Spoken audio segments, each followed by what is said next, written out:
semuanya, jadi saya buat video ini untuk memenuhi tugas ujian tengah semester mata kuliah Al-Quran Hadis dan pembelajarannya. Jadi saya akan menjawab beberapa pertanyaan yang telah Bapak Dedi Wahyudi berikan. Jadi soal yang pertama adalah apa itu Merdeka Belajar dan Pendidikan 4.0? Sebelum masuk kepada jawaban, saya akan menjelaskan sedikit mengenai hal-hal yang berkaitan dengan pendidikan belajar dan pendidikan 4.0. Jika kalian semua masih ingat tentang peralihan kurikulum dari kurikulum 1994 menjadi kurikulum 2004 atau KBK, sebenarnya tantangan di era sekarang pun masih sama. KBK dibuat agar SDM siswa mampu bersaing dengan era globalisasi industri. Namun pada 2020 ini kita dihadapkan dengan era baru, yaitu era 4.0 atau yang biasa disebut dengan data teknologi. Pada titik ini hampir semua aspek kehidupan bergantung pada teknologi, khususnya machine learning, AI dan robot. Jadi konsep Merdeka Belajar dan Pendidikan 4.0. Apa itu Merdeka Belajar? Konsep Merdeka Belajar sangatlah berbeda dengan kurikulum yang pernah ada digunakan oleh pendidikan formal di Indonesia. Konsep pendidikan baru ini sangat memperhatikan keamanan dan keunikan kognitif individu para siswa. Berikut garis besar konsepnya. Konsep yang pertama yaitu asesmen kompetensi minimum, yang kedua yaitu survei karakter, yang ketiga perluasan penilaian hasil belajar, yang keempat pemerataan kualitas pendidikan hingga ke 3T.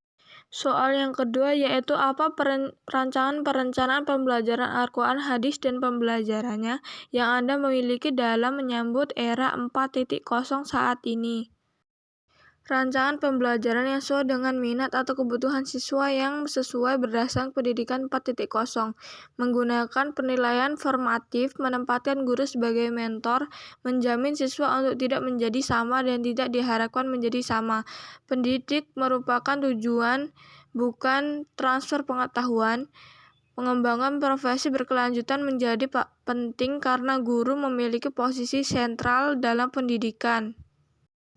Soal ketiga yaitu bagaimana strategi pembelajaran Al-Quran Hadis dan pembelajarannya menghadapi tantangan era 4.0. Yang pertama yaitu input adalah hal ini tidak ada yang berubah karena input merupakan individu dengan berbagai potensi dasar yang perlu dikembangkan. Yang kedua adalah proses, tidak hanya sebagai transfer pengetahuan, karakter maupun pengembangan keterampilan di dalam proses juga harus bisa memberikan jawaban atas kebutuhan manusia di era sekarang. Yang ketiga adalah output, tidak serta-merta tujuan pendidikan Islam mencapai kebahagiaan di akhirat semata, tetapi juga memiliki tujuan untuk mencapai kehidupan yang layak selama hidup. Hal keempat, bagaimana pengembangan media pembelajaran Al-Quran Hadis dan pembelajaran yang sesuai dengan era pendidikan 4.0.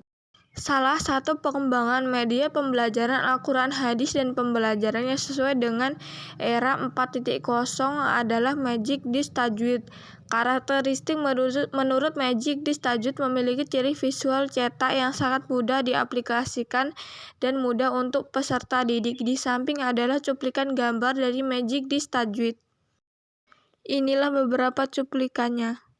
Soal yang terakhir yaitu apa pendapat Anda yang tentunya didukung oleh berbagai teori yang kuat terkait evaluasi pembelajaran Al-Quran Hadis dan pembelajarannya yang sesuai dengan suasana yang berdampingan dengan COVID-19 ini. Evaluasi pembelajaran Al-Quran Hadis dan pembelajarannya pada masa COVID-19 saat ini menurut saya, guru harus pintar-pintar dalam mencari data guna melakukan evaluasi pembelajaran Al-Quran Hadis itu. Karena pembelajaran pada masa pandemi sebagian besar dilakukan secara daring, maka tes bisa dilakukan secara tulis, foto atau scan ataupun tes virtual. Contohnya dengan aplikasi Zoom Meeting dan yang lainnya. Sekurang-kurangnya ada 3 aspek evaluasi yang harus dimiliki siswa antara lain sebagai berikut. Yang pertama, pengetahuan para siswa tentang agama Islam yang mencakup juga Al-Quran Hadis dan pembelajarannya. Yang kedua, pelaksanaan praktek ibadah dan amaliyahnya. Yang ketiga, penghayatan jiwa agama atau akhlak yang baik sehari-hari atau kepribadian dari diri mereka masing-masing.